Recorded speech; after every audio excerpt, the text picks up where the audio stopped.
যে রাসূলুল্লাহ বলেছেন যে কিয়ামতের পূর্বে যে সকালবেলায়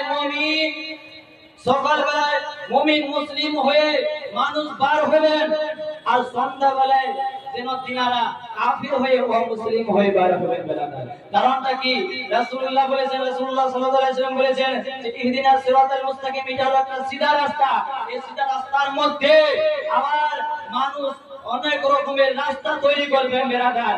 আবার এই রাস্তা তৈরি করবেন যারা সঠিক পথে চলবে, যারা সঠিক পথে থাকবে, তাদের যেন যারা বেসঠিক পথে চলবে তাদের বক্তব্য শুনে, তাদের কথা শুনে, তাদের বক্তব্যের মধ্যে এমন একটা কুফরিয়া লাভ থাকবে যে তারা যে এমন কুফরিয়া লাভ থাকবে যে তারা নিজেকে বিশ্বাস করে নিয়ে তাদের ঈমানকে হারিয়ে দিবেন বেরাদার।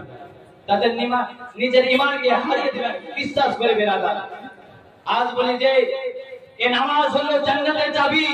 আজ বুখারী হাদিসের মধ্যে আছে ওয়ান জাবির قال رسول الله صلى الله عليه وسلم মিফতাহুল জান্নাতি সালাতে ওয়া মিফতাহুল সালাতি আত-তুহুর।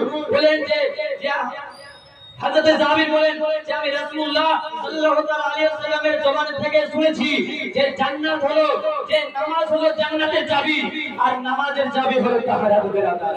সুবহানাল্লাহ, জাযাকাল্লাহ। বেরাদার মুআজ্জাজ সামাইয়ে কেরাম, আসসালামু আলাইকুম ওয়া রাহমাতুল্লাহ।